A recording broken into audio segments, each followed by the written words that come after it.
karena menurut saya buku anak yang baik itu bukan buku anak yang disukai oleh orang tuanya atau gurunya, tapi ya buku anak itu yang baik adalah yang disukai oleh anak-anak itu sendiri, karena saya nulis untuk mereka, bukan untuk orang tuanya. Semua dibahas ya, ini dari mana adik bayi berasal? Iya benar, itu pertanyaan-pertanyaan kritis yang kadang membuat orang tua tuh panik. Sebenarnya mungkin kita sudah takut duluan aja sih kalau kita mendengar kata seks, bayangannya adalah sesuatu yang disensor, sesuatu yang berhubungan dengan hubungan seksual. Padahal nggak seperti itu. Jadi bicara tentang sex education itu bukan tentang hubungan seksual, tapi bagaimana anak-anak itu mengenali tubuhnya. Testimoni yang masuk, oh ternyata anakku sekarang sudah lebih itu mbak, lebih aware sama tubuhnya. Kemudian bahkan orang tuanya sendiri mau peluk itu susah. Jadi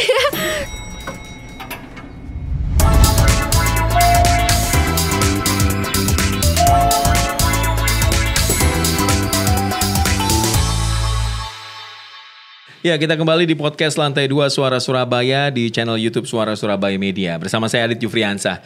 Nah, kawan, kalau bisa dikatakan orang tua tuh nggak ada sekolahnya. Siapa yang mau ngajarin kita sebagai orang tua? Kita cari tahu referensi sendiri, ya, entah dengan pola asuh ngikuti pola asuh lama, atau pola asuh sekarang yang cenderung jauh berbeda dengan pola asuh yang lama. Nah, semua informasi-informasi itu memang ada di sosial media. Dan salah satunya media yang bisa kita juga dapatkan tentang bagaimana kita belajar menjadi orang tua, itu salah satunya buku. Maka dari itu, buku itu benar, kata orang, buku adalah jendela dunia. Nah, di depan saya sudah ada seorang penulis yang luar biasa, mengambil tema bagaimana menjadi orang tua yang baik tentunya untuk anak-anak sekitar. Langsung aja kita ketemu yuk sama Mbak Watik Ideo. Apa kabar? ya, alhamdulillah baik. Alhamdulillah baik. Ini lebih baik lah ya. Lebih baik. Mbak Watik Ideo, saya tertarik tuh sama namanya sebenarnya. Ideo. Ideo itu nama asli atau? Tentu saja itu bukan nama asli. Tentu itu bukan nama asli, itu nama tapi pena. Nama pena. Kalau penulis kan biasanya punya nama pena. Oh gitu ya? Ya. Saya kepikiran jadinya nama pena saya. Nanti aja lah ya kita mikirin buat nama pena buat saya. Tapi Ideo itu kepanjangan apa? Ya, Indonesia in One. Indonesia in One. Idenya dari mana tuh Indonesia in One? Idenya sih sebenarnya awalnya dulu saya sama suami tuh membuka clothing line. Itu di sekitar tahun 2010 lah ya. Nah kemudian kepikir brandnya apa nih ya, hasil diskusi bersama itu akhirnya muncullah nama Ideo itu. Jadi kami ingin sekali mengusung berbagai edukasi ya sebenarnya, dan itu semuanya mengusung tentang keindonesiaan seperti itu. Oke. Di clothing line, bisnis clothing line 2010. Clothing line, iya. Sekarang masih ada? Sayangnya sudah nggak ada. Sayangnya udah nggak ada. Clothing line-nya ya. Tapi akhirnya kenapa Indonesia in One ini dibawa juga ke mana, ke jadi tulisan ini, jadi sebuah buku. Itu kenapa? Sebenarnya kalau saya sendiri itu suka nulis dari kecil. Jadi dari SD itu suka menulis, kemudian sampai lanjut ke kuliah, tapi tidak ada yang dipublikasikan. Karena memang pengen untuk diri sendiri. Kemudian saya punya anak. Dan saya tuh suka sekali membelikan buku-buku bacaan untuk anak saya. Kemudian suatu ketika ternyata ada tema-tema yang ternyata saya cari di toko buku tuh nggak ada gitu. Karena saya kan kebetulan backgroundnya adalah psikologi. Kemudian saya pengen sekali memasukkan unsur-unsur kesehatan mental lah. Ya, intinya sih topik-topik yang berbau psikologi. Ternyata itu nggak ada di toko buku. Kalaupun ada, selalu buku impor terjemahan. Akhirnya ya terpikir, wah kenapa aku nggak nulis sendiri ya untuk anakku gitu. Sampai akhirnya ya sampai sekarang ya ternyata tulisan-tulisan yang semula untuk anak saya sendiri ternyata banyak sekali membantu orang tua lainnya, yang akhirnya ya saya ketagihan terus nulis dan menjadi seorang penulis buku anak sampai sekarang sudah 14 tahun lamanya. 14 tahun, udah berapa ratus buku? Yang tahun 2023 berhasil saya hitung. Oh iya. Karena banyak banget pasti. Iya, itu ada 370-an. 370-an? Iya, itu sebenarnya saya nggak niat ngitung. Waktu itu saya ikut sebuah kompetisi. Kemudian saya harus menuliskan portofolio. Oke. Jadi akhirnya saya dibantu sama staf saya untuk mengecek ya, kemudian listing gitu buku-buku saya yang ketemunya 370-an buku itu di tahun 2023. Pastinya sekarang sudah nambah sih. Iya. Dan itu yang dipublish? Dipublish semua ya, di dalam dan luar negeri. Enggak, artinya tulisan-tulisan Anda tuh yang dulu nggak sempat dipublish atau nggak mau dipublish, itu banyak banget lagi ya.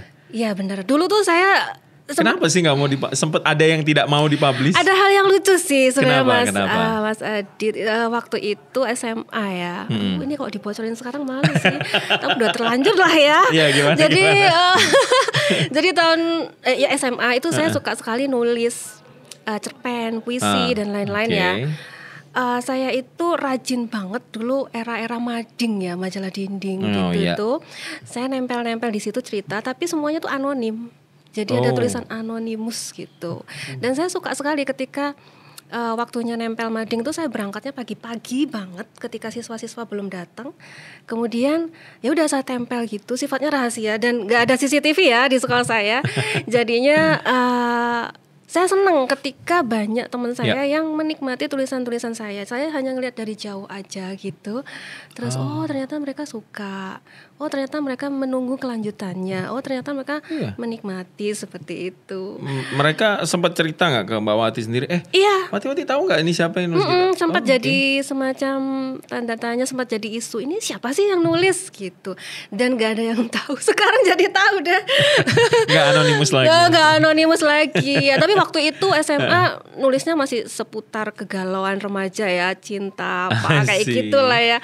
Kalau yang sekarang memang fokusnya ke anak-anak dan keluarga. Bedanya di situ. Dan menjadi tidak anonim lagi karena selain harus menulis di belakang layar, ternyata saya juga harus bertemu dengan banyak orang tua melalui event-event seperti talk show, bedah buku dan lain-lain ya. Seperti podcast kayak gini. Akhirnya saya punya banyak teman baru, kemudian berkoneksi dengan banyak keluarga, komunitas, grup, orang tua, psikolog, macam-macam lah ya. Itu sih yang ternyata menyenangkan juga ya gitu. Masih ingat gak sih buku pertama atau kesan pertama yang waktu didapat waktu menulis buku anak? Entah itu apresiasi bentuknya atau ada semacam kritikan atau apa? Pernah ada yang kalau begitu? Kalau kritikan sejauh ini masih aman ya, belum pernah. Cuman yang paling berkesan itu ada seorang anak diantar sama orang tuanya ke rumah saya. Dan anaknya itu membawa celengan. Kemudian dipecah celengannya di rumah saya. Dan itu digunakan untuk membeli buku-buku saya. Itu sangat menurut saya speechless sih. Karena ternyata dia sangat suka dengan karya-karya saya. Kemudian minta antar sama ibunya untuk membeli buku, dan itu hasil dari celengannya. Itu menurut saya wow, ternyata gini ya. Dan pembaca cilik itu kan jujur ya. Kalau nggak suka. Nah beda kan, kalau orang tua mungkin masih bisa basa-basi kan. Tapi kalau pembaca cilik itu menurut saya lebih jujur aja sih. Jadi itu sesuatu yang berharga buat saya. Itu di awal-awal nulis? Agak-agak pertengahan tahun ya, sekitar tahun 2012-an lah. Oke, di awal-awal nulis gimana respon dari pembaca? Apakah juga ada yang apa ya istilahnya, kok nggak ada apresiasi yang datang nih, kok nggak ada respon yang gimana? Di awal-awal nulis media sosial masih belum berkembang sedemikian pesat. Makanya. Belum sedemikian pesat. Jadi kurang itu sih, saya masih belum terlalu berinteraksi ya sama mereka untuk bertanya, itu masih belum. Jadinya saya baru bisa merasakan manfaatnya ketika ada beberapa orang tua itu yang memang membeli buku lihat penulisnya langsung karena pengen ada tanda tangan lah, apalah. Nah itu akhirnya saya bisa berkomunikasi dengan mereka untuk tanya gimana sih respon anaknya ketika membaca buku. Karena menurut saya buku anak yang baik itu bukan buku anak yang disukai oleh orang tuanya atau gurunya, tapi ya buku anak itu yang baik adalah yang disukai oleh anak-anak itu sendiri, karena saya nulis untuk mereka, bukan untuk orang tuanya. Itu kan, dan kalau mereka suka berarti berhasil gitu. Ini luar biasa loh. Artinya Mbak Wati ini juga menulis bukan hanya untuk mendapatkan apresiasi saja ya. Artinya bukan hanya untuk mendapatkan respon positif, tapi memang disalurkan untuk memudahkan orang tua mendapatkan referensi tentang bagaimana caranya menjadi orang tua, begitu ya Mbak ya? Iya, karena menurut saya masih minim ya di Indonesia tentang itu ya, buku tentang ngajarin tentang jadi orang tua. Ngajarin jadi orang tua. Lucu, bagus. Kalau saya sudut pandangnya itu setiap anak itu memiliki hak ya, maksudnya memiliki hak itu bukan hanya hak bermain, hak untuk mendapatkan kesehatan, tapi juga hak untuk mendapatkan ilmu pengetahuan. Nah, ilmu pengetahuan itu salah satunya dengan cara media yang lebih ramah untuk anak-anak. Nah, media yang ramah itu seperti apa? Ya bisa melalui dongeng, lagu anak, kemudian mungkin film. Nah, salah satunya lagi buku anak-anak. Jadi misi saya sebenarnya saya ingin menyampaikan pesan-pesan edukasi yang dikemas tidak menggurui, tidak mengintimidasi, tapi yang lebih menyenangkan sesuai dengan pola pikir mereka. Pola pikir anak-anak kan imajinatif, kemudian spontan, kemudian apalagi ya, ya intinya sih dunia mereka adalah dunia bermain, yang itu berbeda dengan orang dewasa. Nah itu sih yang akhirnya pesan-pesan edukasi itu lebih mudah untuk masuk ke mereka dan kena gitu ya di emosinya. Nah, misi saya di situ sebenarnya menyediakan media edukasi, tapi tetap berpihak ke anak, lebih ramah anak. Tapi apakah juga Anda pernah kepikiran kalau begini? Tadi kan Anda bilang kalau buku-buku ini memang mau disenangi anak-anak, tapi kalau media buku ini tidak sampai ke anak, bagaimana mereka bisa senang gitu? Artinya orang tua pun juga harus turut andil untuk bisa mengenalkan. Ya. Anda yang pernah kepikiran seperti itu atau apa yang sudah Anda lakukan untuk bisa orang tua ini juga mencintai buku-buku ini? Ya memang pengambil keputusan terbesar memang orang tua gitu ya. Jadinya yang saya lakukan adalah memberikan awareness ke orang tua bahwa kita itu harus ini penting loh untuk anak-anak. Tema-tema ini penting loh. Kenapa kok penting? Nah, saya menyuarakan itu di media sosial saya. Misalkan aja tentang emosi lah. Emosi ketika pandemi itu kita kan banyak sekali membaca konten-konten tentang mental health. Tapi kenyataannya mental health itu ditujukan untuk orang dewasa atau remaja atau mahasiswa. Padahal saat pandemi anak-anak itu juga sama-sama stres loh, tapi mereka tuh nggak tahu apa yang mereka alami. Mungkin orang tua hanya membaca anakku tantrum, anakku rewel, anakku gini, tapi mereka nggak tahu basicnya tuh apa. Oh ternyata mereka belum mengenali itu emosi. Emosi itu kan sesuatu yang abstrak, nggak bisa dipegang seperti ini. Ini loh emosi, kan nggak bisa seperti itu. Dan mungkin anak juga nggak mengerti apa yang dia rasakan gitu.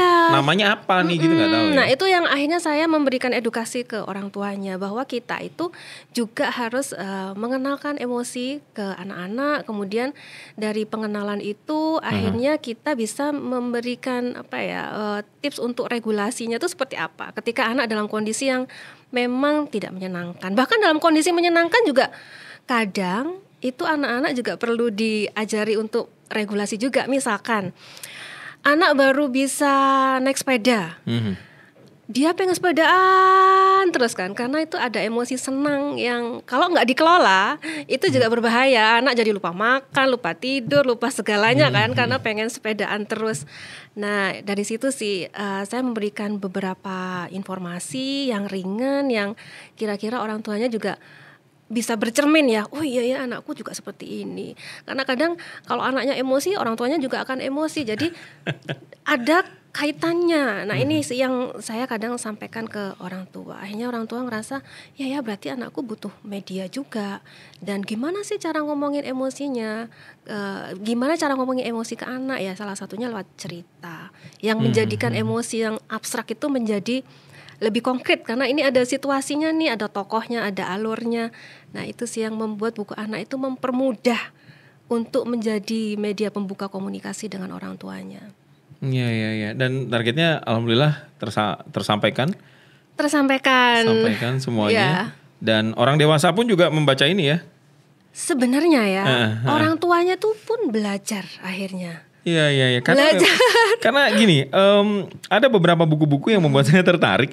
Ini ada judulnya begini, Cara Cerdas Menjawab 21 Pertanyaan Anak Tentang Seksualitas. Artinya ada pertanyaan, karena kan anak-anak itu kan polos, jujur karena dia gak tahu apa-apa. Dan memang tujuannya hanya untuk tahu gitu ya. Itu semua dibahas ya. Ini dari mana adik bayi berasal? Iya benar. Itu pertanyaan-pertanyaan kritis yang kadang membuat orang tua tuh panik.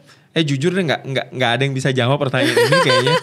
Dari mana adik bayi berasal? Iya, semuanya ada di situ dan saya sebenarnya bukunya itu untuk orang tua karena itu kan komik parenting.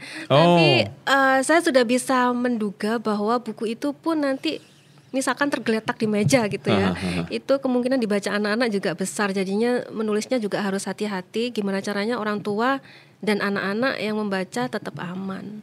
Iya. Sebenarnya orang tua tuh punya pilihan ya ketika anak-anak menanyakan hal-hal random seperti ini.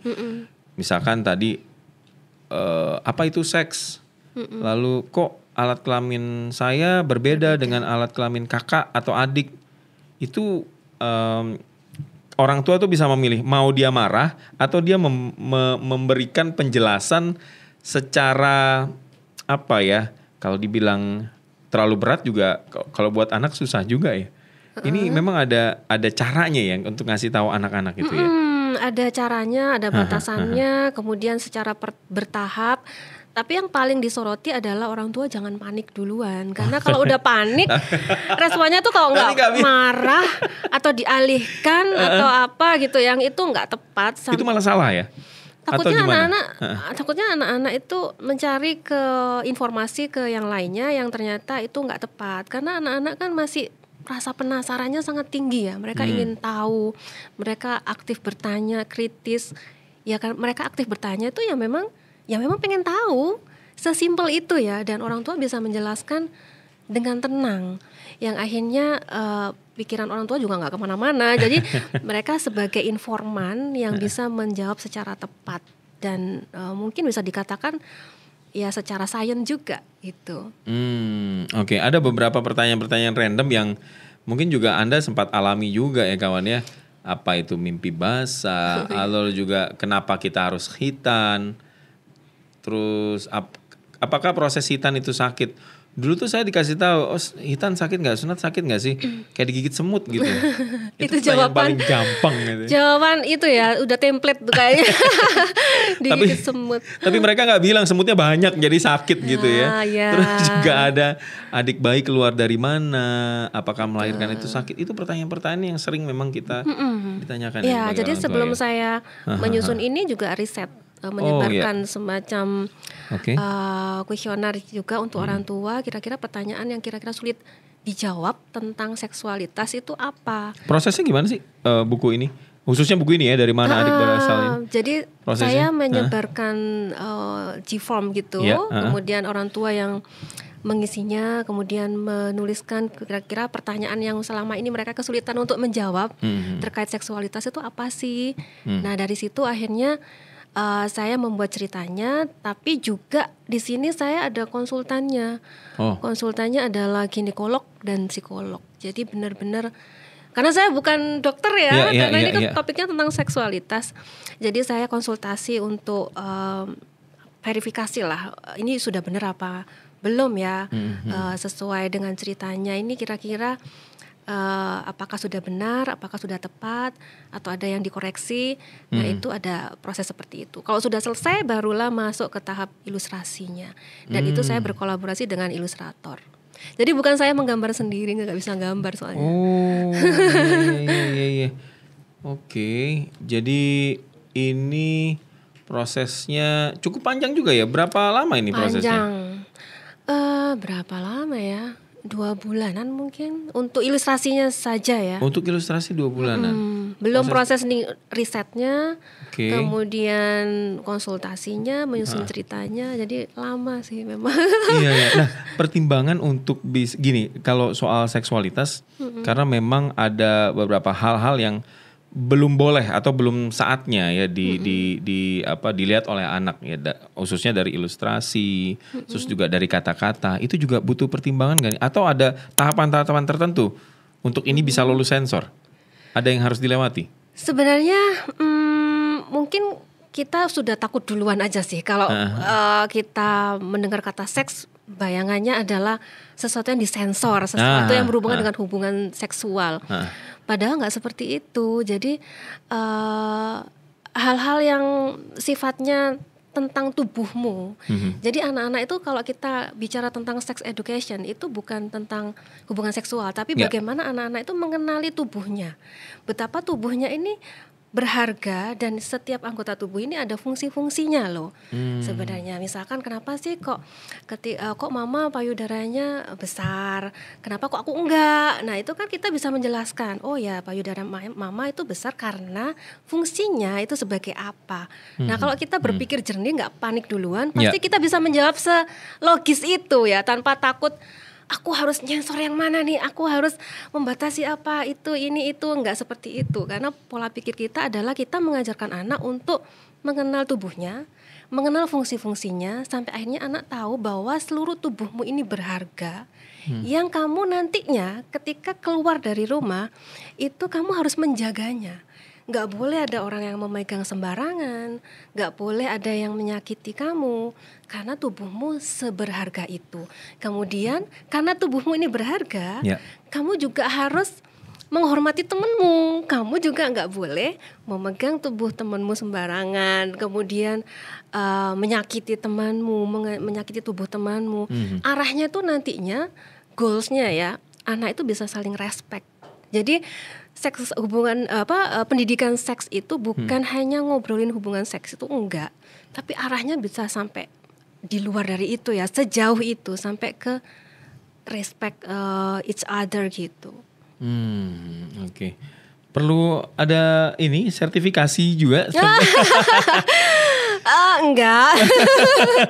Ya kalau yang ini sih saya konsultasi saja sih dengan psikolog dan ginekolog. Meskipun saya backgroundnya psikologi, tapi tetap butuh diskusi dengan orang lain ya yang memang lebih expert.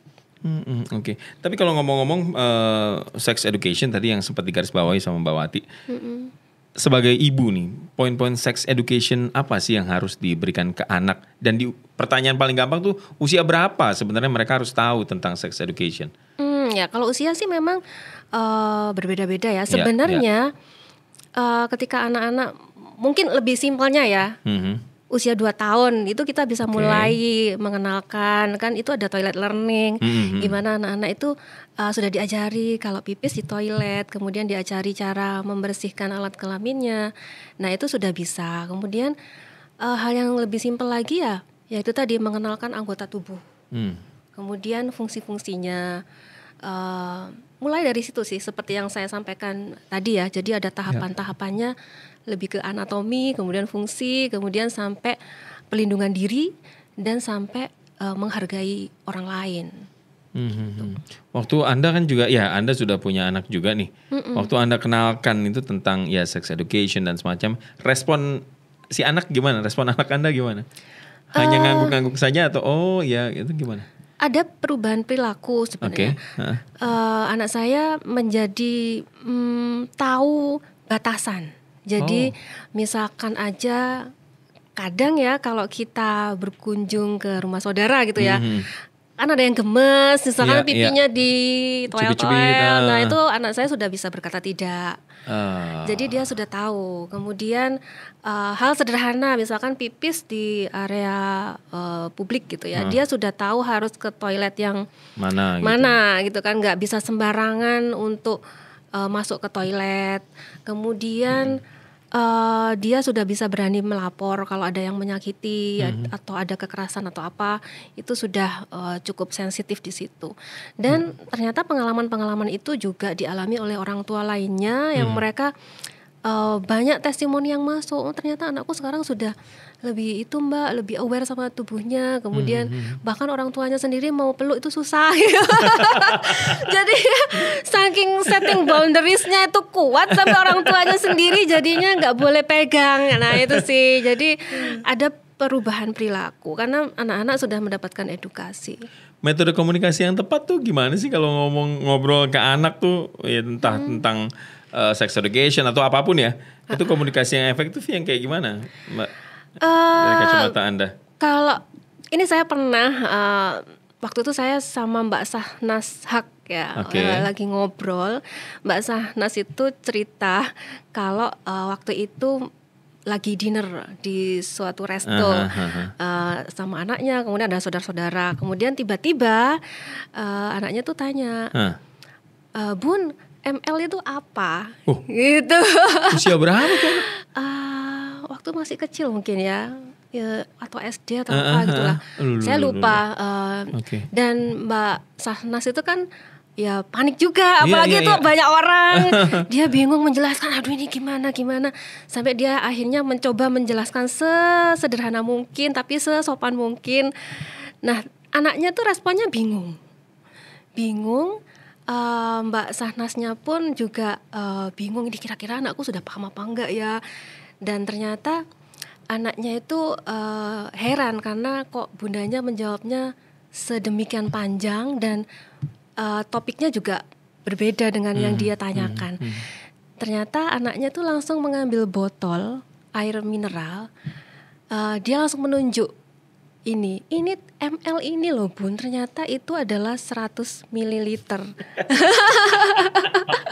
Jadi ml yang dia tanyakan itu adalah konteksnya beda jauh volume dong. Gitu ya, bukan ml yang itu padahal sudah menjelaskan panjang lebar, kemudian sampai keringetan, ini acara publik, ini gimana, udah sampai sejauh itu ternyata enggak. Jadi kalau menurut saya cara berkomunikasi dengan anak-anak itu yang tepat itu kita menyamakan persepsi dulu.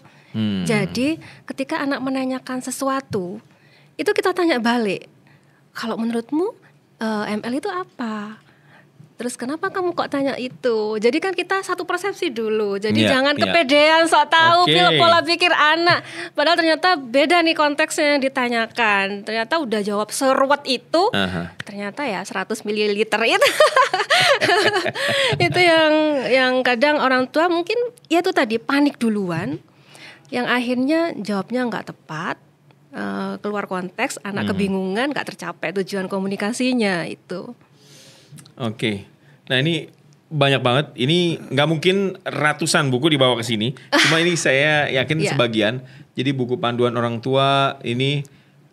Jadi ini mengenalkan literasi keuangan pada anak. Bab mengenalkan literasi keuangan pada anak. Ini buku panduan untuk Anda, buat saya, buat Anda juga nih.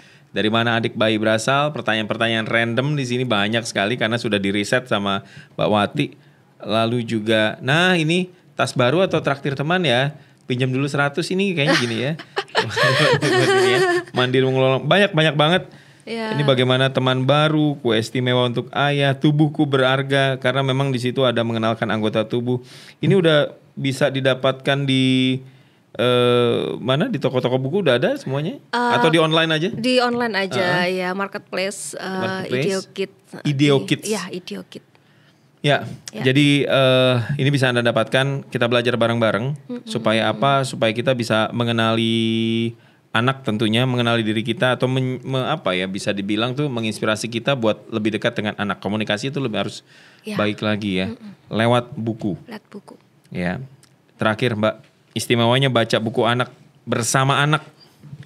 Istimewanya pastinya ada bonding yang didapat, karena kan memang membacakan cerita itu menjadi momen yang mindful ya. Kemudian yang kedua pastinya literasi anak-anak akan bertambah karena di dalam buku itu juga ada bahasa, kreativitas, problem solving, berpikir kritis, macam-macam yang bisa didapat ketika kita membacakan cerita. Dan memang tidak langsung nampak ya, tapi itu yakin deh akan terbawa ketika anak-anak itu tumbuh menjadi individu nantinya yang sudah dewasa dan mandiri. Itu. Dan satu lagi sih mungkin cara yang paling baik itu ya mulailah dari rumah. Karena ya pendidikan yang paling utama tuh dari keluarga, bukan di sekolah. Karena kita banyak meluangkan waktu kan bersama-sama di rumah. Jadi bacakan paling enggak 15 menit dalam satu hari, atau satu cerita satu hari sebelum tidur, itu sudah luar biasa efeknya untuk anak-anak.